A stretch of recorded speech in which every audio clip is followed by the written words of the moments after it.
Preguntas y comentarios, como siempre, bienvenidos en las redes sociales, @primerapágina.gb. Recuerden que ustedes pueden también ser parte de esta conversación con el diputado Roy Daza de la Comisión Permanente de Política Exterior en la Asamblea Nacional. A las 7:15 vamos a darle lectura a algunos de los mensajes que nos han enviado a través de nuestra cuenta de Telegram. Por acá Carlos Berbín nos escribe: buenos días, la oposición venezolana no termina de aprender cómo realizar política a través del pueblo con credibilidad y honestidad.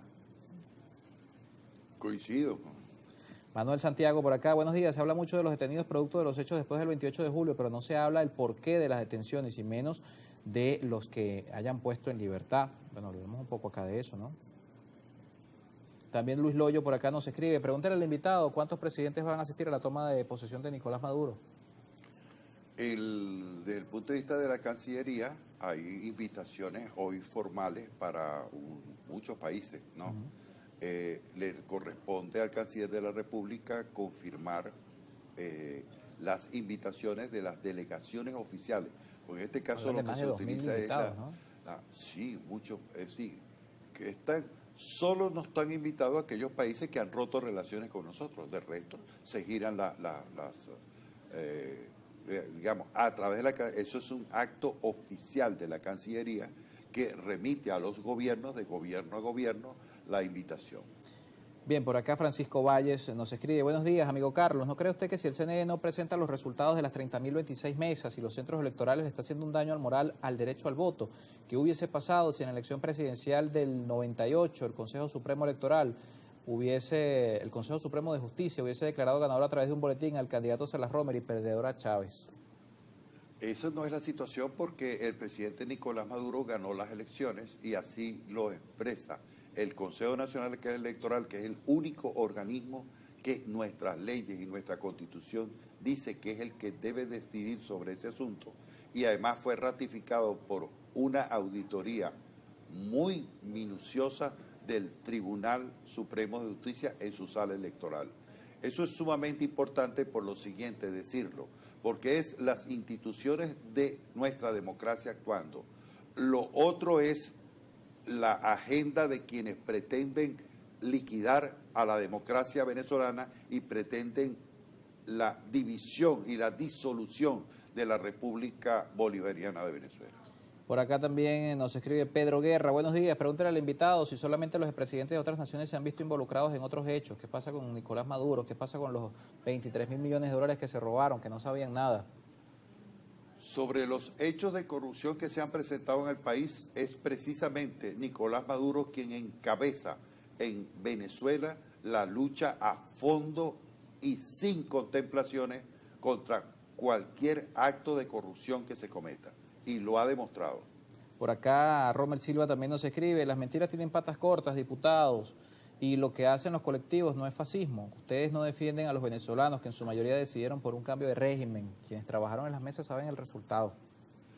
La actuación de los grupos violentos dirigidos por la señora María Corina Machado está fundamentada en lo que sabe la opinión pública, porque lo pudo ver. Y lo pudo ver por lo siguiente, porque los actores de esos hechos ellos mismos se grabaron.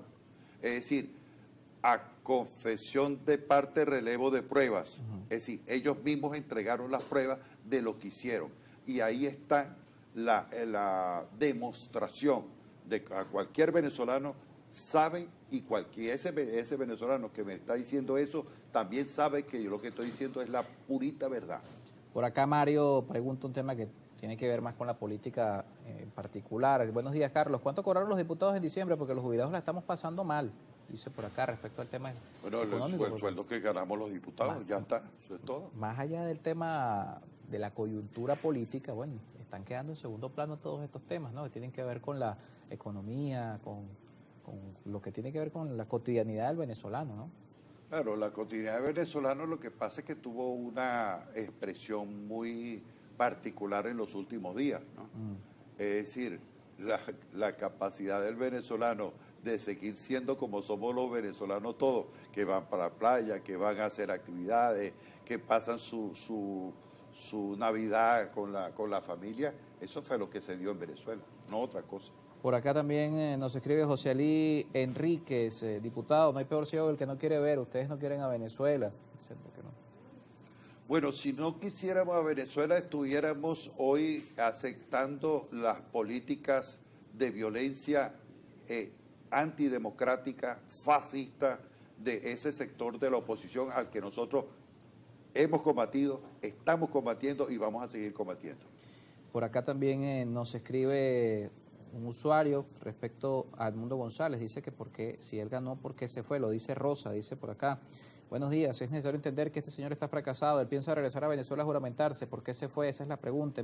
Él pensó en él y no en los intereses del pueblo. No solamente porque se fue, sino porque se metió en una embajada el mismo día 28, si supuestamente, según él, no obtuvo una victoria en el proceso electoral inexplicable por la cual él no haya hecho ningún reclamo por las vías institucionales. No lo hizo porque estaba metido en un plan de golpe de Estado.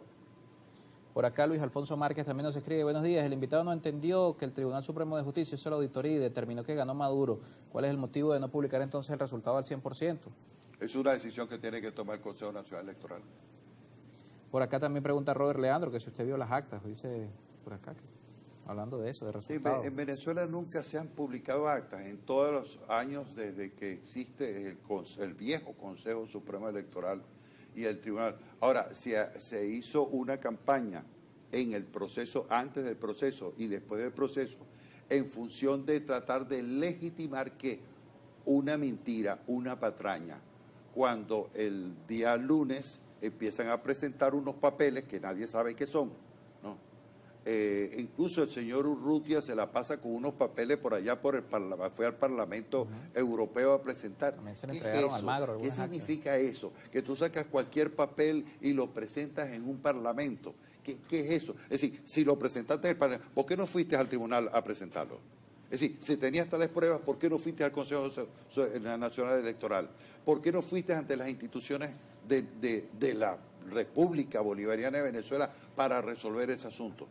Mira, eso es una foto allá en Bruselas para hacer campaña para ganarse unos reales. De resto, si tú tienes las pruebas, ¿por qué no las presentaste? No las presentaste porque perdiste las elecciones. Eso es todo. Por aquí, Harry Pitier, saludos, buenos días, diputado. Mi pregunta es, ¿qué noticia tiene sobre las actas de Maduro? Que no las mostraron solamente, sino al TCJ. Bueno, ya estábamos hablando un poco de ese tema. Acabamos La perspectiva para 2025 es un año de más, saltando por supuesto el 10 de enero. Tenemos una fecha importante este mismo mes, que es el 20, con la llegada del presidente Donald Trump y por supuesto la posibilidad o no de la política de sanciones o del acercamiento o no entre Venezuela y los Estados Unidos. Pero es un año electoral también y por cierto el presidente ha hablado de la posibilidad de una reforma constitucional, es decir, hay varios temas allí que también van a depender de ese clima, ¿no?, en el que se desarrolla la política este año. Sí, pero es un hecho, la agenda política ya está clara. Es decir, va a haber elecciones de gobernadores y consejos legislativos, elección de alcaldes y concejales, y va a haber elección de la Asamblea Nacional, porque es que constitucionalmente es así. Además van a haber 3 consultas sobre los proyectos comunales en todos los circuitos comunales del país. Es decir, estamos hablando ya de 6 elecciones, ya, y además de eso va a haber la apertura de un proceso de debate que estamos a la espera de cuál va a ser, digamos, la matriz de esa discusión, que es la discusión de la reforma constitucional. Que debe ir después también, por supuesto, que se puede dar en el contexto de un momento en que se va a resolver una situación. Es decir, cuál es la correlación de fuerzas políticas del país en cada estado y con respecto a la Asamblea Nacional. Eso es sumamente importante. Lo que dice que no está hoy cerrada la táctica política nuestra de resolver los asuntos de Estado por la vía democrática. Es decir, nosotros resolvemos cómo los problemas, llamando a elecciones. ¿Cómo asumimos la solución de los problemas? Con la participación directa del pueblo venezolano, que es el que tiene que decidir. En definitiva, las democracias son gobierno del pueblo y para el pueblo. Claro, pero hay en ese sentido también que reconocer, bueno, que hay una oposición, que el resultado que plantea el Consejo Nacional Electoral y que avala el Tribunal Supremo de Justicia en este peritaje, esto es un país 60-30, es decir, hay un porcentaje importante de la población que no está con el gobierno. Bueno, pero es que eso es lógico en una democracia. Es decir, en un sistema democrático siempre habrá gobierno y oposición. Es decir, siempre habrán unas fuerzas que apoyan, en el caso nuestro, el proyecto bolivariano, el plan de la patria con las 7 transformaciones, y hay otros que no lo apoyan. Hay una parte de esa oposición que apoya parcialmente algunas cosas de nuestro proyecto y otras no las apoya. Es decir, eso es lo normal en una democracia.